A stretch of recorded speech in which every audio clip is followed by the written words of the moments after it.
Kevin, you've built some empires and you live the dream that most people chase. But at what point did the money stop being the goal and start raising bigger questions for you?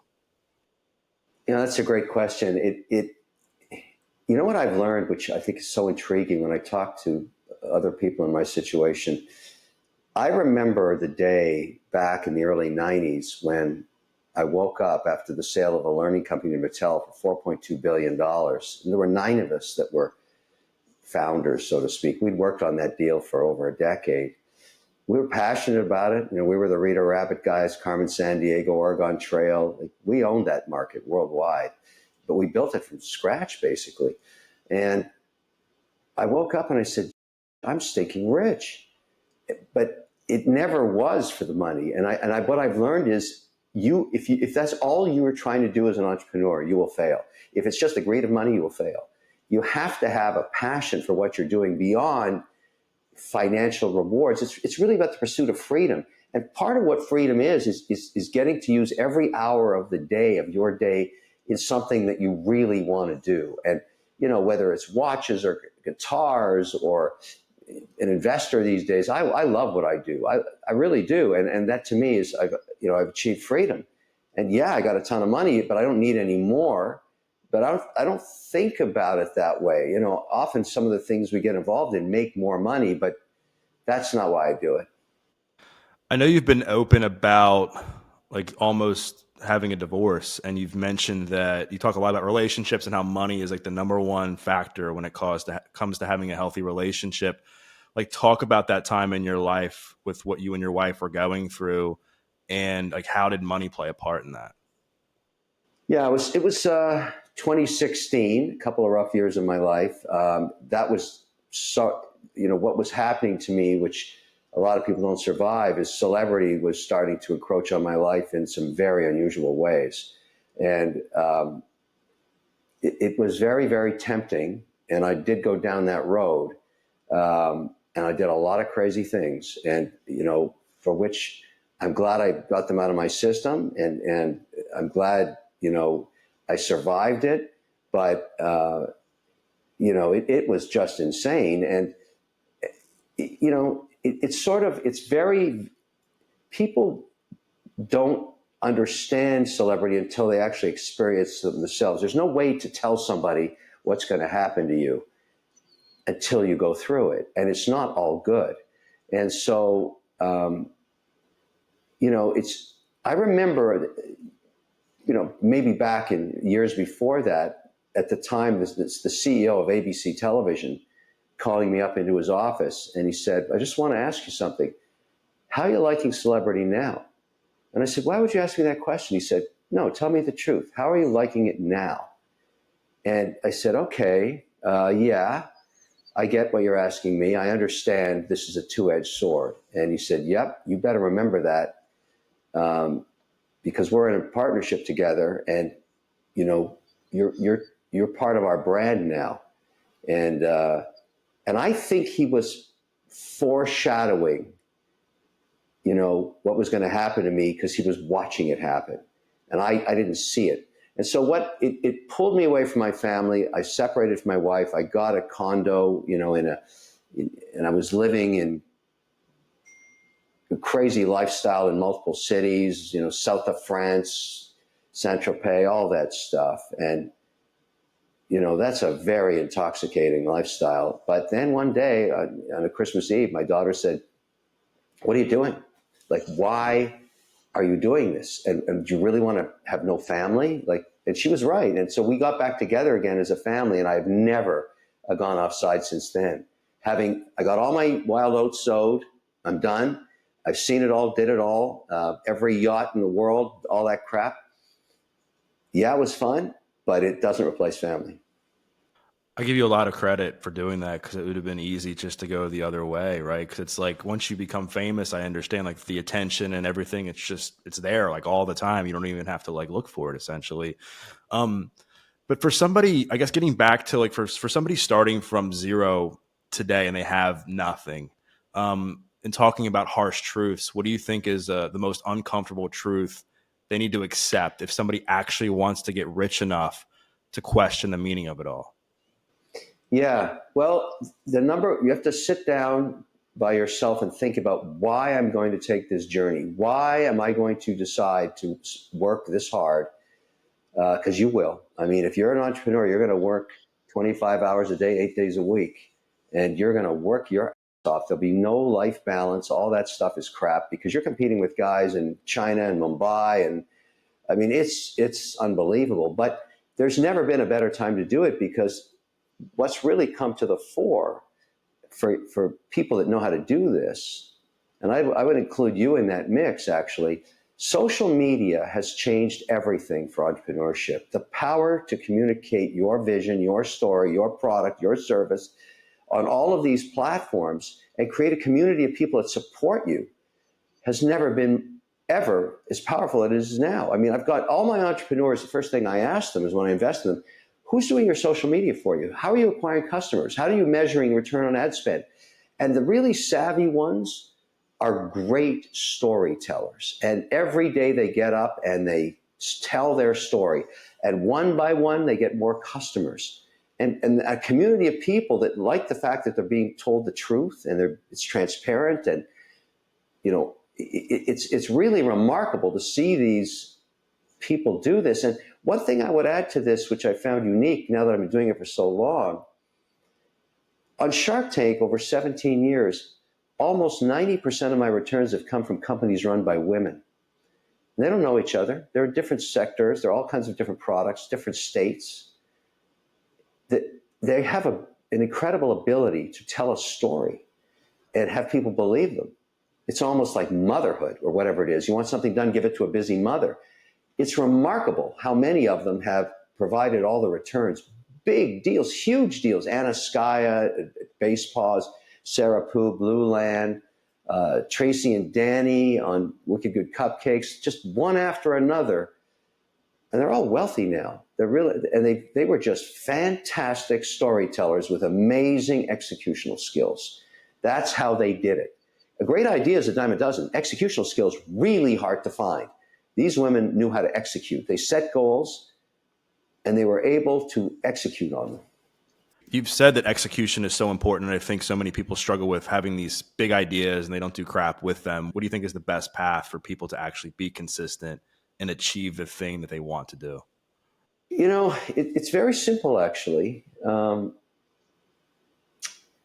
It boils down to this concept of signal to noise ratio. Let me explain. Years ago, when I was working for Steve Jobs, we, the learning company, made all of his software for Macintosh in schools, 110,000 buildings. And every quarter we'd go to Cupertino, the old headquarters, and we'd have a meeting with the product managers of each of the titles that we were going to refresh that quarter or re-release or whatever we were doing or launching a new one. And Steve, now he was not a nice guy, but he was myopically focused on his business in an almost perverse way. He worked 18 hours a day.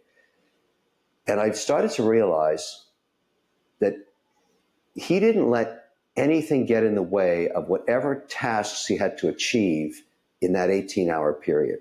Not a long vision for the year, not for the month, for that day. He said that and I knew this because I'd get emails from him back in those days. No one was using text. This was in the early 90s. He would email me at 2:30 in the morning and expect a response in 5 minutes. And I'd give it to him. I mean, that guy was unbelievable. Look at what he achieved. He didn't let anything get in the way of the 4 or 5 things he was going to get done that day. Anything get in the way. So he was very rude. He was very difficult. He just didn't give a because he had to get done those 5 things, whatever he had set. And if I happened to be on his agenda that day, he had to get those things done. And he was abusive. I mean, my goodness, he made some of our product managers, they'd cry after a meeting with him.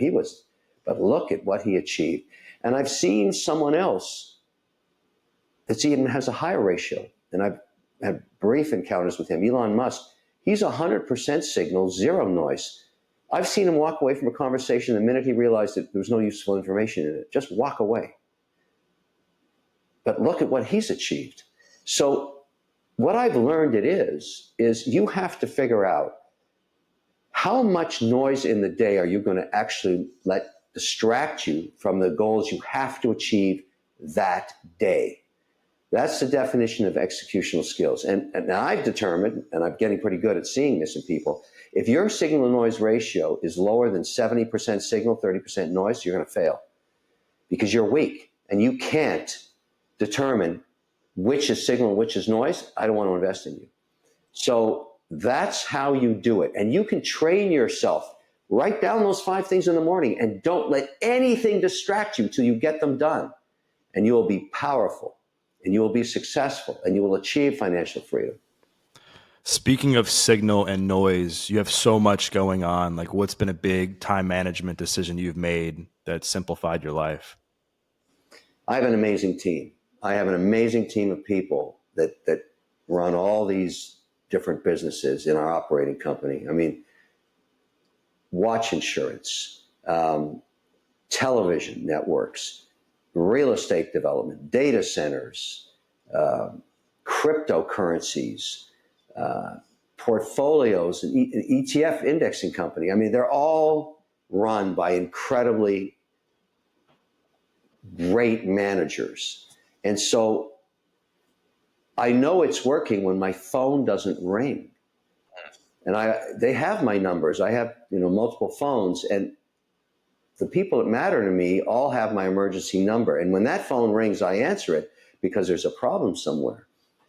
But you have to, if you're going to build a franchise, if you're going to build a business and it's going to be diverse. I love the fact that we're so diverse. I mean, you know, watches. I love watches. So why not be in the watch insurance industry worldwide? And all of what that means about working with the brands and the artists and the manufacturers and the piece uniques, I love it. But I also have to run a business in there and work with, in the insurance industry, it's highly regulated state by state or country by country. So, it's these are things everything I do, I'm passionate about. It goes back to what we talked about earlier. If you're not in love with it, why are you doing it? Like, what is the reason you would do something with your valuable time that you don't absolutely love? Ask yourself that. Everybody should ask themselves that. And if you're not loving what you do, you got to do something else, because that's the only way you're going to be successful. So it's great people, and I have great people, and making them a lot of money. That matters because they also have their own dreams of financial freedom. Speaking of financial freedom, I mean, I've always heard the easiest way to become wealthy is to start a business and then sell it, right? I know you did that, and that got you obviously a huge start in what you're doing. Like, what do you think for most people is the overall best path to achieve financial freedom? Well, the reason you sell your first business is to try and get some diversity in your portfolio, because one thing you'll learn in life over time is the only way to stay wealthy is to have diversity. So it's the typical model for me, and let's make it easy for everybody to understand, is stock portfolio. I never let any one stock become more than 5% of the portfolio, or any sector become more than 20%.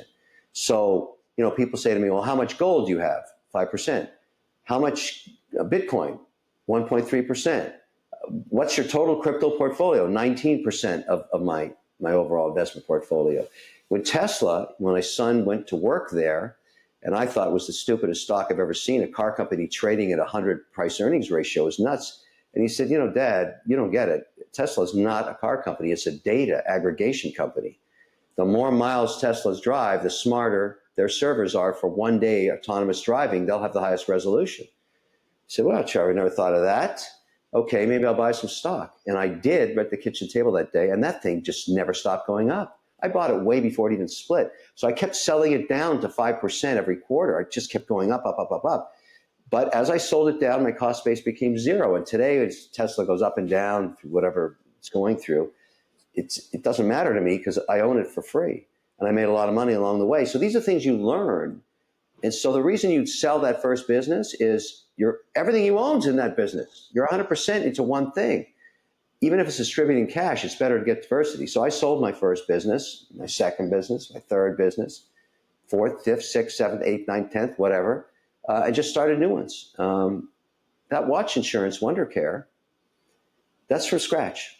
I learned everything I needed to know about the watch insurance business, including the fact that I had to buy it. I wanted to change it because it didn't solve my needs. And I went, talked to the largest. The great thing, I got to tell you about Shark Tank, everybody returns your call. I don't care if it's the leader of a country or the head of a S&P 500 company. When Shark Tank comes a calling, they return the call. Who doesn't want to support entrepreneurship?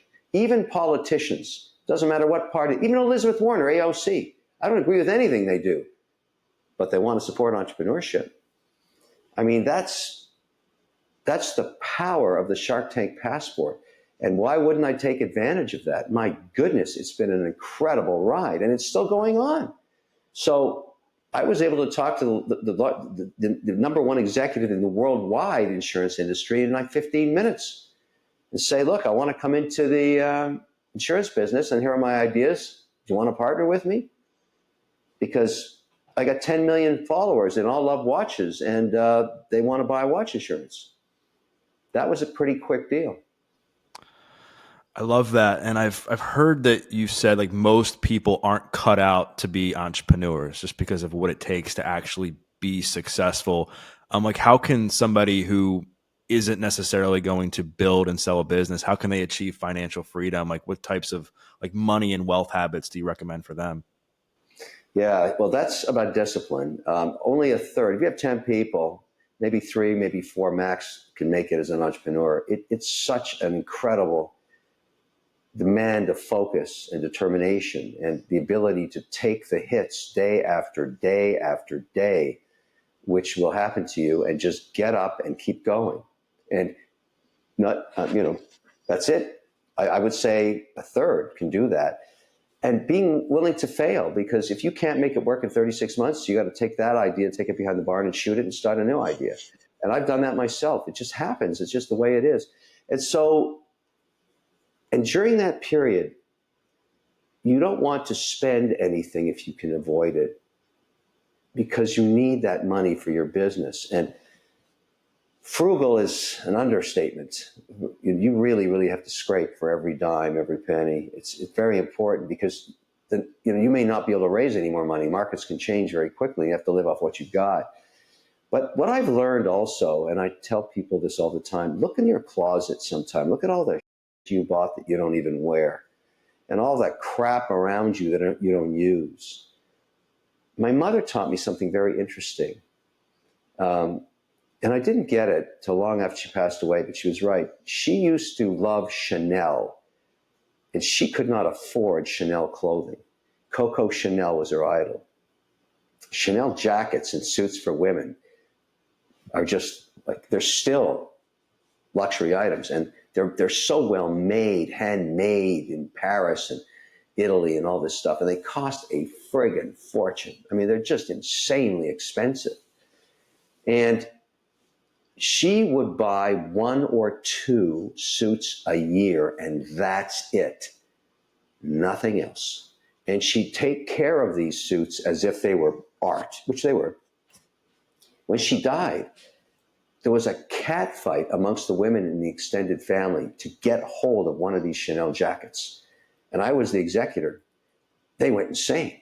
And I realized what a brilliant investment manager my mother was. She knew exactly that these would stand the test of time, and she didn't waste her money on. So she had incredible clothing. She'd walk out with these Chanel outfits on, and people were blown away. Even the vintage ones, which are being worn today, by many members of my family. They're 30, 40 years old, these classic vintages.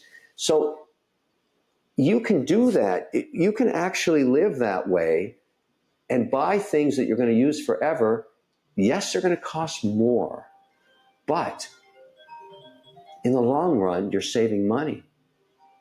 It's really amazing to having watched that happen. And now today, for example, Chanel's going into the watch business, and I met with the head of Chanel in Geneva a few weeks ago. They brought out this incredible line of watches where Coco Chanel started with lipstick and perfume and color in the late 40s, and they're keeping that iconic brand of Coco Chanel into the watch industry. The dials are stunning, where they're spilling enamel of Coco's colors of her nail polish onto dials. Each piece is a piece unique. Of course, collectors are going out of their minds for them. I mean, they only make a few. And I'm designing one with them, a piece unique that I'll be wearing on Shark Tank season 17, specifically because I told him that story. I just told you that's how Chanel came into my life. It's powerful, right? How it's just you're passing it, you're paying it forward. That's true because it's about a vision, iconic vision for something as unique as a piece unique with a Coco Chanel signature look to it. For watch collectors, they're going to go crazy. But I'm going to honor that piece, and I also have another one of a kind Chanel called the Boyfriend. I mean, this stuff is beyond fun. It's like collecting art. Yeah. And things like art, watches, they can obviously be great investments. I know like Warren Buffett talks about like just putting money in an index fund and just letting it ride. Like, what are your thoughts on investing as it comes to the public market if somebody is like trying to take a piece of their paycheck or earnings and invest it in the stock market? Yeah, that's really important. Actually, he's right. The way this works is if you're able, it goes back to not buying. If you can take 15% of your paycheck each week and just put it into the index, um, and you only make 68,000 a year, the average salary, you're going to retire with somewhere between 1.5 and 1.7 million dollars in that account. And I actually built a product to do that for people because I realized I don't buy stocks. I don't pick stocks. I buy indexes. I've created an index company called O Shares, and I buy my own indices. And I just, I put some aside each quarter, and I just ride, the indices, which have returned over almost 200 years between 7 and 10% a year. Yeah, there's a lot of volatility, but the product I designed was for your phone called Beanstocks. It does all the indexing for you. It makes it very, very easy. You can decide how much you want to transfer in a week, if it's 15 bucks, 20 bucks, whatever it is. But a lot of people use it now because I figured out there's 150 million Americans that have no idea how to buy a stock and never will. But this solves that problem for them. What do you think are some of the signs of somebody who's like 30 or 40 years old that's too far behind in life and needs to get their act together? Yeah, there's a lot of people like that. The key thing is to focus on retiring your debt, primarily your mortgage if you have one, or definitely your credit card debt. I mean, that is just, you got to be out of your. The reason I own all the credit card companies is I'm getting paid 23% by people that have, you know, debit balances or credit balances on their cards. It's crazy. I mean, it's crazy that you would pay interest of 23% on what you owe the credit card company. That's crazy. And so you shouldn't, and you should pay off your balance there and then retire all your debt and then start saving. Even if you're 30 or 40, you'd be amazed the power of compounding interest over, even a decade. It's never too late. It's never too late. The key to life is stay out of debt. Debt is what really takes you down. It comes out of nowhere and bites you in the ass, and you're not ready for when it happens. Don't buy stuff you can't afford. I always tell people, do not buy a watch you can't afford. Look at this. This is a priceless Rolex right here. It's probably worth, I have no idea, 150,000. I have no idea. It's a piece unique. It's made out of a meteorite. Here's a $300 Timex. Why do I wear them both? Two different time zones, but also this is a beautiful dial for 300 bucks. It's a quartz watch, beautiful. People stop me on the street saying, "What is that?" It's a Timex. They all know what a Rolex is, but look at that. Vintage, look, it's beautiful. So it's not about the money, it's what you can afford, and you can look great for 300 bucks. Other than debt, I know one thing that really destroys people's lives is the victim mindset and feeling sorry for yourself, not taking action because of that. I know for you, you grew up, you were dyslexic, you had people doubting you in your life about what you were going to do in business. Like, how did you escape that and continue to push forward despite some of your shortcomings? I put a lot, the way my mother raised me. I mean, my biological father died when he was 37. My mother remarried, guy that she was with till the day she died. Great stepfather for me. But she, during those very, very difficult period, she said, "Look, Kevin, if you always tell the truth, you'll never have to remember what you said." And that's sort of how I got into that whole tell it like it is thing, because it worked for me. But it also made me realize you know, it happens. And you need to deal with it every day. You can't let it take you down. You're going to get disappointed. I really try and say to myself, okay, that was bad, you know, but maybe tomorrow something great is going to happen. I just don't know. And even in my own world today, and you know, every day, you think about this, I got over 54 companies that I'm an investor in. Every day, three of them are something horrific happens. And every day, three of them or four of them, something amazing happens. And so I get a phone call, oh, I'm going out of business. I've got sued by $1 billion. The government's investigating me, or some crazy call. And then, hey, listen, I just got a letter from a competitor who wants to buy us all cash for $200 million. Same hour, same minute sometimes. I mean, that's how life is. You got to roll with it. You can't take too much euphoria out of the good times or let the bad times depress you too much. And the other thing, and this is important to anybody in their 30s right now, start to think about your body and how you invest in everything else, invest in yourself. I wish I had changed my habits when I was like 30, because today I think about how I live. I get up at 5:30 in the morning and I ride my bike on the Miami boardwalk for 12 miles with 1,000 other guys and dog walkers at like 6 a.m. And then I go to the gym for 20 minutes to stretch and do some weights. So I spend an hour and a half every morning working out while I'm listening to podcasts and the news and all the rest of that stuff. And then I don't eat any anymore. I mean, I've almost completely eliminated garbage food from my diet. I don't even drink anything except tequila and really good wine, and not too much of it. And I try not to do it before I go to sleep because that screws up your sleep. I wear an Oura ring. And, you know, I don't do any drugs. I don't smoke. And I feel like $1,000,000.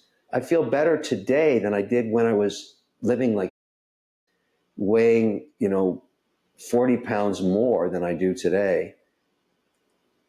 And I'm, 3 times older. So it's like, I think you got to think about your body as your most important investment. And this whole idea of longevity, which really speaks to mobility and mental awareness. I don't want to be drooling in a wheelchair in my old age. I want to stay sharp right to the last day. And I'm never going to die because I'm a vampire. So that's a long time for me. I'm glad you brought up your health transformation, because I was going to ask you about that, because I know you're super passionate about health and tracking all that stuff and how it impacts your ability to enjoy your wealth. I know, like, right now, people are scared about the economy. People feel lost. They feel hopeless. They're like, is the middle class going away? Like, are my investments going to go to zero? All these things. Speaking about signal and noise, like, how can people escape the noise and just like, what can people do right now to stay level headed and not make this situation for themselves worse? Yeah, I think tariffs are the narrative of the day, and concern about China and all the rest of that. Um, you know, a lot of it has to do with what I call Trump derangement syndrome, because I deal with it in my own family and I deal with it all around the world with people I do business with. And I tell people, Trump, if you haven't got used to him, you've had 12 years of him, you really have to be able to distinguish between the noise that Trump generates, his bombastic, outrageous things he says, and sends one message out a day and another the next on China tariffs or whatever it is. But think about the signal, because usually what happens with him, and believe me, I get diatribes of stuff. I mean, I don't hate or love Trump. I don't care about Trump derangement syndrome. I don't want to talk about Trump with anybody. I only care about policy. What is the policy that's going to come out of all of this crap that's flying around? And to me, what matters is the pro-business policy. So in China, I am very supportive of his, holding them to to be account finally, because I've been doing business in China for over 22 years, and ever since they joined the WTO in 2000. Um, Most of my companies have been ripped off by Chinese IP. Our product hits 5 million in sales in the U.S., and then I see a knockoff the next week, 40% discount, sometimes being made off the same mold that they stole off the factory that manufactures it in China. I don't think that's okay. I think we got to stop doing that. I don't like the fact that Chinese companies raise money on the NASDAQ, compete with me on the New York Stock Exchange as well, and they're not compliant with GAAP, and I have to spend millions of dollars being compliant. What's with that? I mean, I don't even understand that at all. So, this new guy that is now running the SEC, Paul Atkins, just got confirmed, sworn in last night. He's the new sheriff. He's going to squeeze these Chinese companies right off the exchanges if they don't get compliant. And so I'm happy with that. But, so to me, you can't focus on the noise. It goes back to focusing on the signal. Will the American economy be better off with a China trade deal? Yeah. Will it be better off with a new Mexican-Canadian deal? Yeah. European deal? Sure. The Indians had a 110% tariff on cars being made in the United States shipped to India. What's with that? Like, why is that fair? So Trump met with the guy, and the first thing he said, okay, just kidding. We'll go to zero tariffs with you on car parts and cars. And all of a sudden, they're negotiating a deal. That's good for the U.S. It's good for India. So, for me, all of this Trump derangement stuff, I don't give a shit about it. I care about what the outcome is. Yeah, one of the big, I think, pushbacks I've seen against it, just in the stuff that I've seen, is that people are like, well, things are going to be more expensive here. People are going to lose jobs. Like, what do you say to when people say stuff like that? Yeah, that could happen if the trade war went on for 2 years. I don't think it's going to last another 2 months because China has a lot to lose. They got millions of people working in factories, and if nobody buys their products, there's going to be riots in the street. I mean, Xi doesn't have to face an election. He's got to face an election every day of people feeding their families. So if he starts printing money to pay them, he'll have hyperinflation. He's got to keep those factories moving. They got to keep making those car mats and everything, whatever else they make. He knows that. I think this game of chicken will be resolved shortly, and I don't think the concerns of having hyperinflation in the U.S. on goods and services is true. And a lot of companies have moved to Vietnam and Cambodia and India, and a lot of this is happening as we speak. But I think China is important, and it'll get worked out. Speaking of big personalities, obviously you're on Shark Tank with Mark Cuban. You guys are pitted against each other at times on the show. But I know there was a time he saved your butt. I would love for you to tell that story. Yeah, yes, Cuban and I don't agree on anything, and I think that's one of the magics of why he doesn't like royalties. I do, stuff like that. But in 2016, I ran for the head of the Conservative Party of Canada. I have multiple citizenships. I'm also a Canadian, and I was winning in the polls until I hit Quebec, where there's 78 seats there, and I don't speak French, so I got wiped out there. I was 3% ahead though before that, and I went into about $2 million in debt, and I never read the rules of how Elections Canada operated, but what it said was, the minute you drop out of a race, you have to pay back that $2 million. You get 6 months, or you go to jail. I said, okay, I'll write a check for $2 million. And they said, no, you have to raise it $1,600 at a time. And I said, why would anybody give me money when I've lost the race? They said, well, we don't give a shit. That's your problem. So I realized I was in trouble because $2 million in 6 months at $1,600 at a time, you got to sell a lot of tickets to a lot of events. So I called up Mark. I said, hey, Mark, I got a huge problem here. How do I do this? And can you help me? He said, why don't you rent out a castle, a place in Toronto called Castle Loma, and I'll fly up there and we'll do an event together. Broadcast tickets are $1,600. We'll sell a place out. I said, thank you, man. Thank you. He didn't even, he just said, just tell me the date, I'll be there. And it was like a week later, we did it.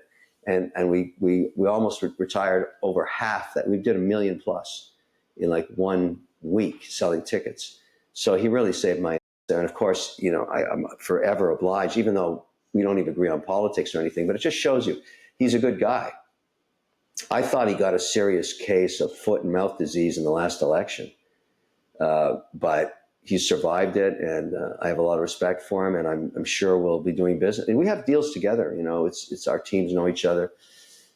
He's an honest, straightforward guy. He says what he does what he says. You may not agree with him, and a lot of people don't, but that's my style of guy I like to work with. Yeah. Have there been any deals that you've done over the last decade plus that have gotten you like emotional? Like you've seen the success of the business and you've seen how it's changed lives that you remember, that you recall? I always thought Wicked Good Cupcakes was the essence of the American dream because it provided for a whole family. The idea of a mother-daughter cooking cupcakes and putting them in a mason jar and shipping them as gift items seemed so stupid to me when I first saw it, and then realized years later how brilliant those two were. But not only providing for themselves and their families, their entire family. Wicked Good Cupcakes out of Cohasset, Massachusetts, provided for a whole extended family. And it, to me, was an emotional ride through those years. They eventually sold the company to Hickory Farms, Tracy and Danny. But they were the essence of the American dream, and the first to use social media successfully, and the first, to be honest, to build a huge community of mothers and daughters that wanted them to succeed, and companies that wanted to buy them because their brand meant so much to families in America. But that was very emotional. It taught me that it's more than just business and money. It was about this movement they created and brand they built, and the outcome and the executional skills they had, and the amount of work those two did. They worked 20 hours a day. They were insane. I mean, they slept 4 hours. It was nuts to watch them work. It was absolutely insane to watch them work and how focused they were on being successful. And that is the essence of the American dream right there. That was very emotional. And so you invested with them right on Shark Tank directly? I did, and I thought I was going to lose all my money. So it was the first royalty deal in Shark Tank history. I said, listen, ladies, your idea is it's going to go to zero, but I love the two of you. And the only way I'm going to do this is I'll give you the $250,000. I want $1 a jar until I get my $250 back, and then 50 cents in perpetuity. And Danny, the daughter, said, this guy's evil. I don't want anything to do with him. And Tracy said, hey, he's the only offer we're getting. We'll take it. And that's how we started our journey. I made a ton of money off that deal. And the rest is history, right? The rest is history. They made a ton. I made a ton. They created a brand. I learned so much. And of course, royalties have become part of my brand. And many of the sharks have ripped me off on it. They know why it works. It's better than equity in some cases. So it's been a really interesting ride. There's a lot of talk right now about like overworking, burnout, balance. I mean, do you believe in balance, or do you think it's just a myth when you're trying to make real money and build real wealth? Balance is total. There's no way. You're never going to get that. It's never going to work. There's no such thing as overwork. You have to work 25 hours a day. You really do. 8 days a week. If you want to be successful, at least you're going to find that for a few years. You're going to have to, because it's brutal. And this, life balance, I mean, that's such crap. And I hate people that espouse that crap, because it's not true, and you'll fail if you do that. I always tell the same story about this. I remember I was teaching a night class, 6 to 9, big amphitheater, maybe 240 people in the cohort, graduating class, a lot of engineers in it, undergrad engineers, they're taking their engineering or chemical or mechanical engineering, whatever. And this guy at the top, this is a case study.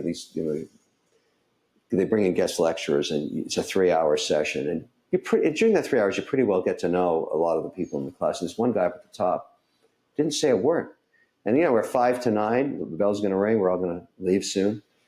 And he finally puts up his hand and says, I have a question for you. I said, oh, Mr. No Talk. I can't believe it. You haven't contributed to the class at all. He said, well, I have something on my mind.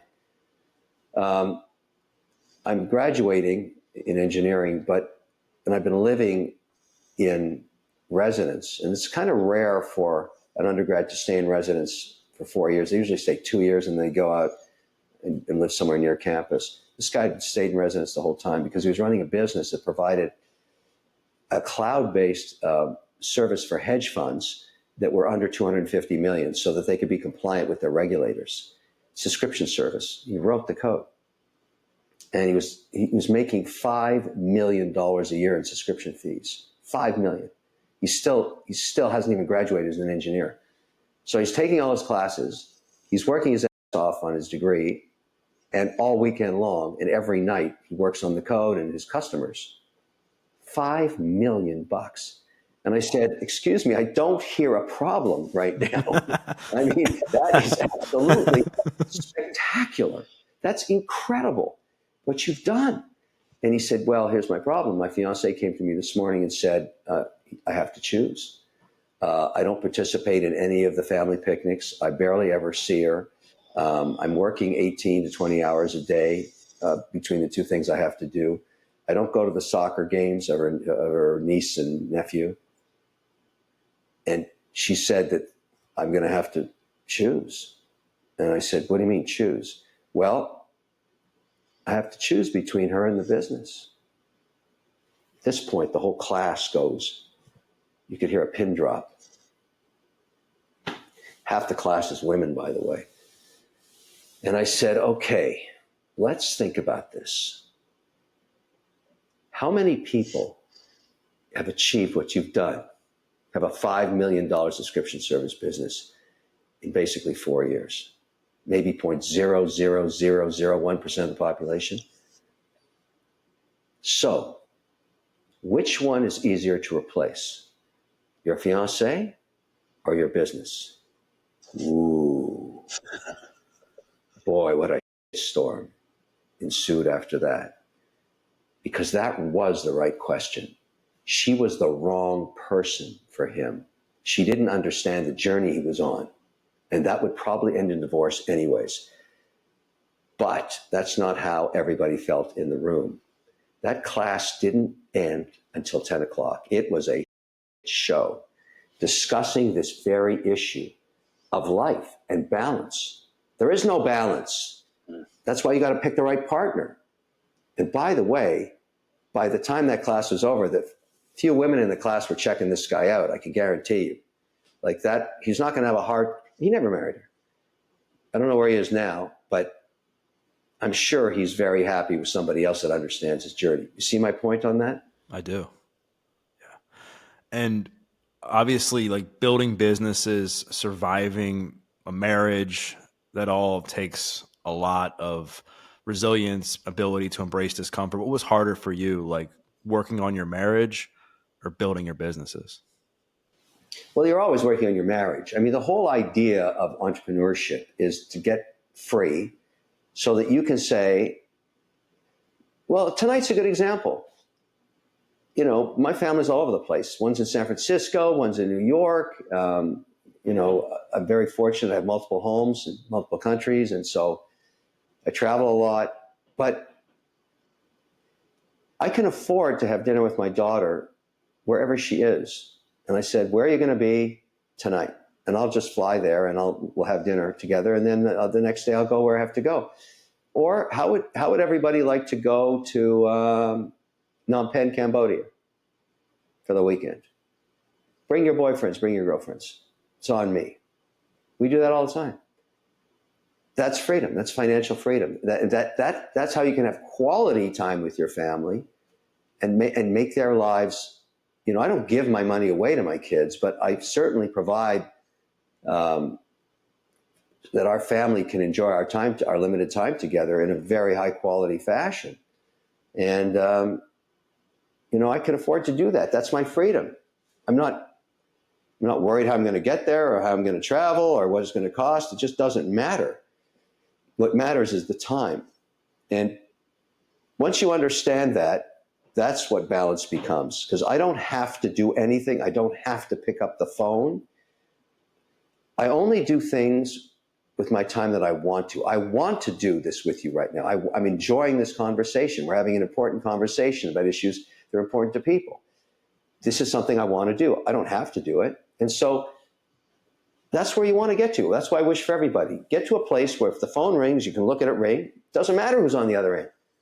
It can't in any way affect your life because you have provided for yourself and your family and your friends in a way that you deserve after working so damn hard. So everything I have, I've worked for myself, and I'm proud of it. I'm a capitalist, and I teach that to people now. I mean, that's what I do. And I'm an executive fellow at Harvard. I teach there. I've taught at Temple, MIT, McGill, Waterloo, everywhere. And I say the same thing all the time. I think I saw you post something on Instagram. I don't know if it was yesterday, the day before, about like the biggest thing entrepreneurs struggle with is uncertainty, or something to that effect. How have you navigated that throughout the course of your career? Well, you have to internalize that uh, instability, if you want to call it that, because the people that are working for you do not want to see you unable to make a decision. You're their leader. They trust you. You make decisions. They're not always right, but you have to make them because you have other people's lives in your hands. They're working for you, and they're working with you, and you have to respect them, and they respect you. But you have to get over the angst of indecision. I make decisions every hour of the day on a wide range of topics, and I don't second guess them because if they're wrong, I'll fix them later. Um, that's it. I mean, it's just, people call me saying, "What do you want to do about this situation?" I say, "Well, let's do this. You got to make the decision. You got to make the decision." It's, and if you can't do that, you'll never be a leader. You have to be able to articulate where you're going in 90 seconds or less, or people will never follow you. You have to explain to them why you're the right person and they're on your team to execute your vision for that business. And you have to know your numbers. I mark to market my entire portfolio with my accounting team every 30 days, every single position. And I find all kinds of interesting things, mistakes banks make, brokerage houses, whatever. I do it. It takes me about 4 hours, but I know exactly what I have and what my risk is every single month. And every night at 4:05, I electronically mark to market all our positions, the ones that are varying in value, like the cryptocurrencies or the stocks or the bonds. I have a dashboard that does that. That is, you need that. You need data. If you want to be a leader, you need data. You need to know where you stand so you can make your moves. Um, I mean, there's a lot of things that you have to get right, but what you want is longevity and consistency. And you want to use the tools that you know work for you and find people that want to do it that way with you. And that's how it works. You talked about your morning routine and how that's really enhanced your productivity and your overall well-being. Is there anything else you do on a daily basis or even a nightly basis that helps you stay like on top? Yeah, I try and stop drinking 3 hours before. I love wine. So, um, I've been intrigued with tequila for the last 2 years. I went to Mexico and learned about the ritual of making it, how difficult it is to get a license, and decided to bring out my own tequila, which will be shipping in a couple of weeks. It's a very high end product. Most people make tequila from the agave that they don't let age. If you cut the plant down before 3 years, you have to add additives and sugar and all kinds of crap to it to make it taste good. But if you let it grow for 3 years, you can make a pure tequila, which is much more expensive, but it's much better for you. No additives, no sugar. But anyways, maybe a finger of tequila when the market's closed 4:05, and then a glass of Montrachet, a white, and then I'll go to a couple glasses of red, Pinot usually. But I got to stop drinking 3 hours before I go to sleep. Otherwise, I lose the benefit of a low heart rate during sleeping hours. If I don't drink, my heart rate's 48 to 52. If I drink, it's 68 to 70. I know that from I love wearing all this technology now, which I don't. So you got to be careful with this stuff. And the other thing, and the other routine that I suggest people do, this may sound crazy, but I met this guy named Richard Isaacson. He's published in the Wall Street Journal now. He claimed that dementia, not Alzheimer's, dementia, was actually a form of diabetes. And that if you keep spiking your glucose during your life by eating food full of sugar, um, you'll eventually risk dementia because you're frying your brain. The sugar goes through the the membrane wall, and your brain can't absorb that much energy that quickly because humans never had access to that much cane sugar ever. And what he suggested, why don't you wear a glucose monitor? I know they're for diabetics. You're not a diabetic, but why don't you wear one and just see which foods spike your glucose? So I did that, and I was amazed. It was amazing. Which foods, there's so much sugar in our society, in bread and all kinds of stuff where sugar shouldn't be. And you're going to find out when you wear a glucose monitor because it just does these massive spikes. So I cut all that shit out of my diet. I started feeling much better and I lost 40 pounds. Not by dieting, but also something else. And we're going down the rabbit hole a bit on longevity here, but something else I do twice a week. I used to do it 4 times a week, but now it's twice, is I fast for 16 hours. Today's one of those days. I haven't eaten anything yet today, and I'm not hungry at all. And sometime in the late afternoon, or I might even not eat till dinner, it's great. It gives your body a rest. And these hacks make you feel terrific. I mean, you just feel fantastic. And the more you do it, the more you feel, wow. But you got to be careful with fasting because you got to worry about your muscle mass. But twice a week's okay. And so, my kids think I'm nuts. And my wife says, oh, is it a fasting day? You're not going to eat breakfast with you? I said, yeah, today I'm going to fast. So, I'll do it twice a week. But that kind of routine lets you have the energy to do what I do. I mean, you can't run this hard unless you're healthy and your mind is sharp. And you really, Bezos said he never made any major decisions after 1 o'clock in the afternoon. I understand why. It's sort of, I try and do the same thing. I do a lot of work in the mornings, but that gives you some of the kind of the routine you get into. And I'm not the only guy doing this. There's all kinds of people that have figured this out. So before you lost the 40 pounds, did you have any sort of health scare, or did you just look in the mirror and you're like, you know what, I got to make a change? No, I'd always joke about it. But I was really tired by 4 o'clock. I was just dragging my ass around. And I really wasn't exercising properly. It's unhealthy to be overweight that much. It just makes you feel like. And it was amazing how fast that weight came off. It was incredible when I stopped eating the food. Like everything that spiked my glucose, I stopped eating. Or I would, for example, an apple. If you eat a whole apple, you'll spike the glucose. There's a lot of sugar in apple. Grapes, worse, way more sugar. But if you take an apple and smear peanut butter on a slice of it, or 2 slices or 3 slices, nothing happens. Why is that? So the fat stops the glucose from spiking in your blood, and you're eating the apple. So there's all these little tricks with food you learn. Fat's good for you. And so now when I eat an apple, I don't spike because I eat it with peanut butter. I only eat half an apple or something like that. I don't eat grapes at all. But you would ask, well, why is wine not spiking your glucose? Because it's fermented. The sugar is fermented, which doesn't spike your glucose. At least in my case, it doesn't. So it's interesting to monitor and you're never hungry. I mean, when you get into this mode, you're eating all these fantastic foods. But what you're going to learn is pizza, for example. Most people have no idea how much sugar is in a pizza crust. Unbelievable amount of cane sugar. Italians put no sugar in their pizza, not even in the sauce. We put sugar in the tomato sauce. Why? Why would you do that to yourself? Why would you want all those calories and all that sugar, which spikes your glucose and potentially gives you dementia? It's stupid. So our diet's really in North America. So I eat more of the European Mediterranean style. That's the other thing you learn. Good food's not cheap. And another reason to be an entrepreneur, but you're investing in yourself. I know you hate losing money. I think I heard you say you get like super upset even if you lose like $10. Are there any deals on Shark Tank you didn't take that you regret? No, I used to think about that. But the thing about Shark Tank is every season, there's 4 or 5 monster winners. Every season.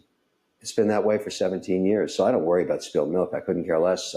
Something else is going to walk through that door. I'm going to make a ton of money on. It's an amazing platform. I mean, think about it. In syndication, you talked about seeing it, when you were being in lockdown, and that's 110 million eyeballs each year in perpetuity.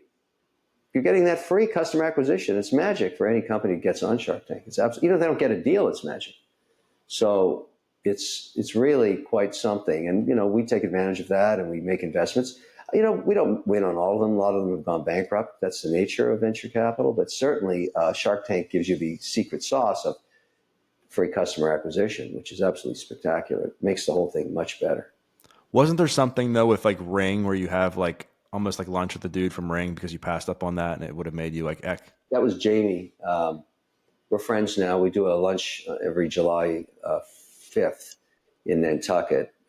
He did very, very well with it. I was the only guy that offered him 600,000, but I wanted it venture debt with a so I could get my money back, and then 2.5% of the equity. He didn't agree. We didn't agree.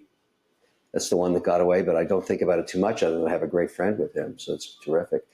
Kevin, thank you so much for your time today. I think the audience is going to really get a lot of value out of this conversation. I appreciate it. Take care, my friend. Bye bye.